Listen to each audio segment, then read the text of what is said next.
Ẹ kú dédé wòyí o, ìròyìn lérèfé ni mo mú wá sí etí ìgbọ́ yín láti ẹnu ọmọ yín ìyáàfin Lydia Ọ̀bọ̀fálẹ́yẹ.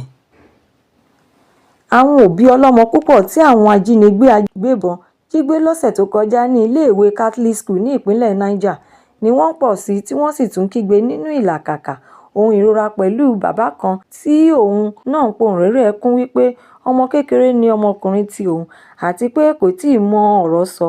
Àwọn agbébọn ni wọ́n jí àwọn ọmọ iléèwé tí ó lé ní 300 gbé lọ ní iléèwé St. Mary's Catholic School ní ìpínlẹ̀ Niger. Èyí ni ó ṣe àmì jíjí àwọn ọ̀pọ̀lọpọ̀ ọmọ kó lọ ní iléèwé tí ó sì tún jẹ́ ìṣòro tí ó ga jùlọ ní orílẹ̀-èdè yìí. Nínú ọ̀sẹ̀ kan náà yìí ni àwọn akẹ́kọ̀ọ́bìnrin tí ó jẹ́ 25 ni wọ́n tún jí gbé sá lọ ní iléèwé mìíràn àti àwọn olùjọ́sìn 38 nínú ìjọ kan ní apá ìwọ̀ oòrùn lórílẹ̀-èdè yìí bákan náà. Àwọn aláṣẹ iléèwé St. Mary's ṣàlàyé wípé àwọn ọmọ tí ó tó 50 ráyè sá àsálà fún ẹ̀mí wọn tí àwọn tí ó dín díẹ̀ nínú 265 akẹ́kọ̀ọ́ àti àwọn olùkọ́ wọn sì wà nínú ìgbèkùn àwọn agbébọn ajínigbé. Michael Ibrahim tí ọmọkùnrin rẹ̀ jẹ́ ọmọ ọdún 4 years, ọmọ yìí tún ní àrùn ìpákè àti àìlèmí sókè dáradára wà lára àwọn ọmọ tí wọ́n jí gbé. Gbogbo wàhálà ìkọlùkọgbà tí ó wáyé yìí ti jẹ́ kí ìyàwó òun tí ó jẹ́ ìyá ọmọdékùnrin yìí jẹ́ kí ó nílò ìtọ́jú ilé ìwòsàn. Ọ̀pọ̀lọpọ̀ àwọn ọmọ tí wọ́n jí gbé yìí jẹ́ àwọn akẹ́kọ̀ọ́ tí ó wà ní ìpele àkọ́kọ́ ní ilé ìwé aládàáni nursery school. Sunday Ishaiku tí ó jẹ́ ọ̀kan lára àwọn òbí àwọn ọmọ akẹ́kọ̀ọ́ yìí ni ó ń pariwo kíkankíkan fún ASP wípé òun fẹ́ kí ọmọ òun padà sílé àti pé bí òun bá ní agbára láti lọ mú ọmọ náà padà òun yóò ṣe bẹ́ẹ̀. Ìwé ìròyìn Punch jẹ́ kí ó di mímọ̀ fún gbogbo ọmọ orílẹ̀-èdè yìí pé ìpèníjà ìṣòro ìjínigbé tí ó pọ̀ rẹpẹtẹ ni ó ti ń bá orílẹ̀-èdè yìí fínra láti bí ọdún púpọ̀ sẹ́yìn tí àwọn ọ̀daràn tí wọ́n ń ṣiṣẹ́ ńlá bíi kò dẹ́kun láti máa béèrè owó tí ó pọ̀ lọ́wọ́ àwọn ènìyàn fún ìtúsílẹ̀ gbogbo àwọn ènìyàn tí wọ́n bá jí gbé. Ìwà ìjínigbé yìí wá di púpọ̀ ní àwọn ìgbèríko abúlé níbi tí ètò ààbò kò pọ̀ rárá níbẹ̀. Ó tún wá ń rán wa létí àwọn akẹ́kọ̀ọ́ Chibok Girls School tí ó dín díẹ̀ 276 tí wọ́n jí gbé lọ ní ọdún 2014. Lẹ́yìn ọdún díẹ̀ sí ni wọ́n tún jí àwọn 90 akẹ́kọ̀ọ́bìnrin èyí tí àwọn kò lè ṣe àkọsílẹ̀ wọn mọ́.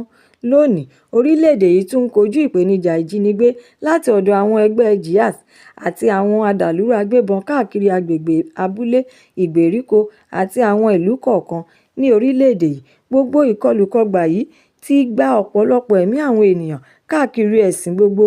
Èyí ni ó jẹ́ kí ààrẹ orílẹ̀-èdè US máa dún mọ̀rùmọ̀rù mọ́ àwọn òṣìṣẹ́ ológun ilẹ̀ wa tí wọ́n sì tún fi ẹ̀sùn kàn wọ́n wípé wọ́n fi ọwọ́ yẹpẹrẹ àti yọ̀bọ́kẹ́ mú ètò ààbò tí wọ́n sì wá jẹ́ kí wọ́n máa pa àwọn ẹlẹ́sìn Kìrìsìtẹ́nì ní ìpakúpa.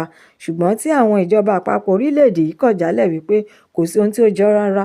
Láti ìgbà tí wọ́n ti jí àwọn akẹ́kọ̀ọ́ St. Mary's Catholic School yìí gbé, kò sí ẹgbẹ́ tàbí ẹnìkankan tí ó béèrè owó lọ́wọ́ ẹnikẹ́ni. Ohun tí ẹni ọ̀wọ̀ Reverend Bulus Yohana ti ilé ìjọsìn Kòtàngá Catholic Diocese ń kàn ránu mọ́ ni pé kí wọ́n bá àwọn dá àwọn ọmọ akẹ́kọ̀ọ́ tí ó dín díẹ̀ 300 padà.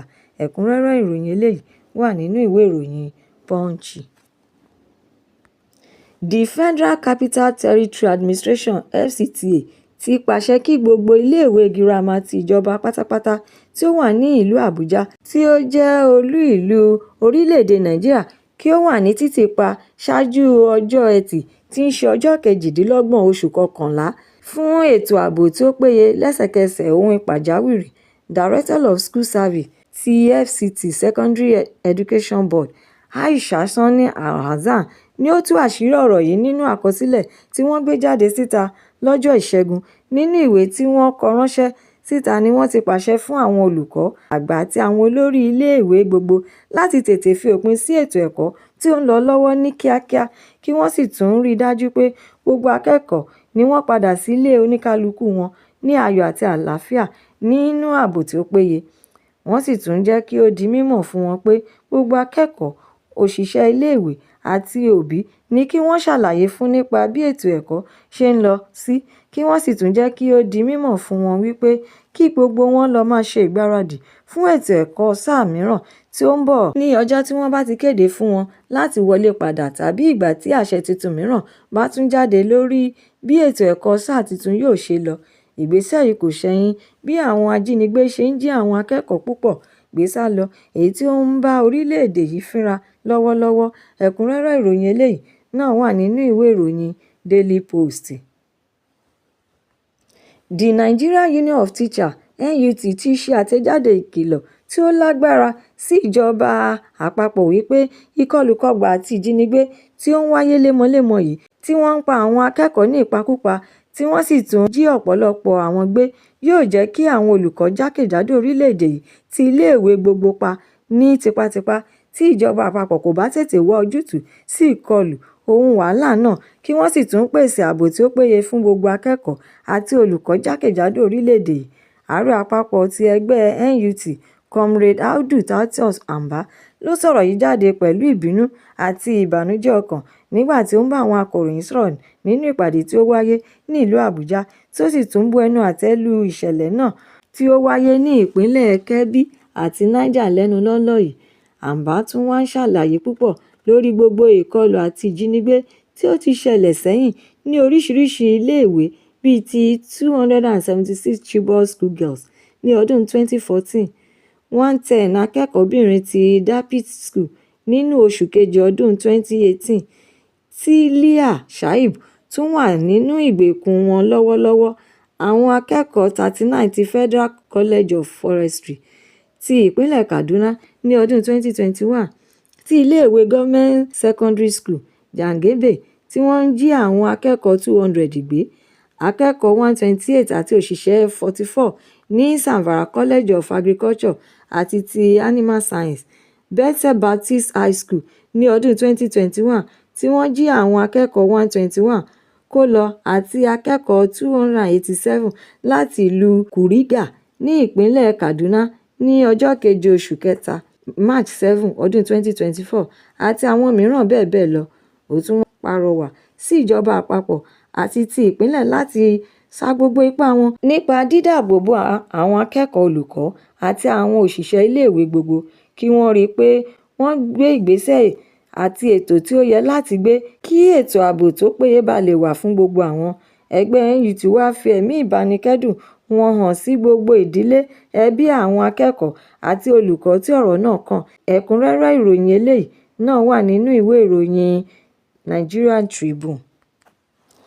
Àwọn iléeṣẹ́ ọlọ́pàá ti ìpínlẹ̀ Kaduna ti fọwọ́sowọ́pọ̀ pẹ̀lú iléeṣẹ́ ológun àti ti iléeṣẹ́ elétò ààbò yòókù láti jìjọ ṣiṣẹ́ papọ̀ kí àwọn lè bá gbogbo ibùba tí àwọn agbébọn adàlúrú farapamọ́ sí jẹ́ káàkiri gbogbo ìpínlẹ̀ náà, kí àwọn sì tún rí i dájú pé àwọn palẹ̀ wọn mọ́ kúrò ní ìpínlẹ̀ àwọn. Gbogbo ìgbésẹ̀ àti ètò jíjọ ṣiṣẹ́ papọ̀ yìí wáyé ní Makafi, Nkuji àti ìjọba ìbílẹ̀ Ikara. Níbẹ̀ ni wọ́n ti kó gbogbo àwọn elétò ààbò bíi DSS, Nigeria Security and Civil Defence Corps, Kaduna Vigilance Service, Vigilante Group àti àwọn ọlọ́dẹ ìbílẹ̀ papọ̀ sí láti jọ ṣiṣẹ́. Ìgbésẹ̀ tí àwọn gbé yìí kò ṣẹ̀yìn àṣẹ tí ọ̀gá àgbà pátápátá ti iléeṣẹ́ ọlọ́pàá Káyọ̀dé Ẹgbẹ́tókun pa láti gbógun ti ìwà ọ̀daràn kí wọ́n sì dá àlàáfíà padà sí gbogbo ìpínlẹ̀ kọ̀ọ̀kan lórílẹ̀‐èdè yìí. Ó tún wá sọ pé ẹgbẹ́ òṣìṣẹ́ elétò ààbò àpapọ̀ tí àwọn dá sílẹ̀ yìí gbọ́dọ̀ ṣiṣẹ́ láti rí i pé àwọn fi òpin sí iṣẹ́ búburú tí àwọn agbébọn adàlúrú àti àwọn ìwà ibi mìíràn tí wọ́n ń ṣe. Ẹ̀kúnrẹ́rẹ́ ìròyìn eléyìí náà wà nínú ìwé ìròyìn The Nation. VC ilé ẹ̀kọ́ gíga ti uni Ìlọrin Ọ̀jọ̀gbọ́n Waheed Ẹgbẹ́wọlé ti pàrọwà sí ìjọba ilẹ̀ Amẹ́ríkà láti ṣàtìlẹ́yìn ohun ìrànwọ́ fún orílẹ̀-èdè Nàìjíríà nípa fífi ohun èlò ìmọ̀ ẹ̀rọ ìgbàlódé tí àfojúrí alágbèéká àti èyí tí kìí ṣeé gbé ká, èyí tí ó lè kojú àwọn ìpèníjà àìní ààbò tó péye tí ó ń kojú ilẹ̀ wa. Kìí ṣe dídúnkòokò lájà ogun tí wọ́n ń dún mọ́ orílẹ̀-èdè yìí ló ṣe pàtàkì. Ọ̀jọ̀gbọ́n Ẹgbẹ́wọlé sọ̀rọ̀ yìí jáde síta nígbà tí ó ń bá àwọn akọ̀ròyìn sọ̀rọ̀ nínú àjọyọ̀ ayẹyẹ 50 wúrà tí wọ́n dá ilé ẹ̀kọ́ gíga ti University of Ìlọrin sílẹ̀. Ó tún wá ṣàlàyé wípé ohunkóhun tí ó bá yàtọ̀ sí àtìlẹ́yìn tí òun sọ̀rọ̀ rẹ̀ yìí láti orílẹ̀-èdè Amẹ́ríkà lè dá wàhálà sílẹ̀, èyí tí ó yẹ kí gbogbo wa yàgò fún. Ó wá tẹ̀síwájú nínú ọ̀rọ̀ rẹ̀ wípé àkókò tí ó yẹ kí gbogbo ọmọ orílẹ̀-èdè yìí parapọ̀ láti di ọ̀kan, kí a má wo ẹ̀yà, ẹ̀sìn, ìlú, agbègbè, ètò òṣèlú tí oníkálukú wa ń ṣe, bí kò ṣe pé kí a dìjọ sọ ara wa di ọ̀kan láti kojú gbogbo ìpèníjà àìní ààbò tó péye tí ó ń bá ilẹ̀ wa fínra. Ó tún ń sọ àwọn àṣeyọrí tí uni Ìlọrin ti ṣe láti bí 50 ọdún tí wọ́n ti dá sílẹ̀. Ó wá rọ gbogbo àwọn olùdásílẹ̀, akẹ́kọ̀ọ́, òṣìṣẹ́, ọ̀rẹ́ àti àwọn tí wọ́n ti jáde nílé ẹ̀kọ́ gíga náà láti túbọ̀ ṣe àtìlẹ́yìn ohun ìrànlọ́wọ́ fún ilé ẹ̀kọ́ gíga kí àwọn bá lè ṣe àṣeyọrí pátápátá tí ó jẹ́ ìlépa ilé ẹ̀kọ́ gíga yìí. Ẹ̀kúnrẹ́rẹ́ ìròyìn eléyìí náà wà nínú ìwé ìròyìn The Guardian. Ìròyìn Lérèfé Toni kò ní jù báyìí lọ nítorí wípé kí n lọ bẹ̀ oge. Ẹ tún pàdé mi lọ́la fún àkọ́tún ìròyìn lérèfé mìíràn láṣẹ Èdùmàrè. Ẹ má ṣe aláìlọ́ kan sí YouTube channel Ìròyìn Lérèfé, kí ẹ jọ̀wọ́ kí ẹ bá mi subscribe, kí ẹ sì tún jọ̀wọ́ bá mi fi èròǹgbà yín ránṣẹ́ sórí rẹ̀, kí ẹ bá lè ní àǹfààní láti máa gbádùn ìròyìn lérèfé síwájú àti síwájú sí i. Ẹ ṣé mo dúpẹ́ tí ẹ̀ ń tẹ́tí gbọ́ mi nígbà gbogbo. Ó dàbọ̀.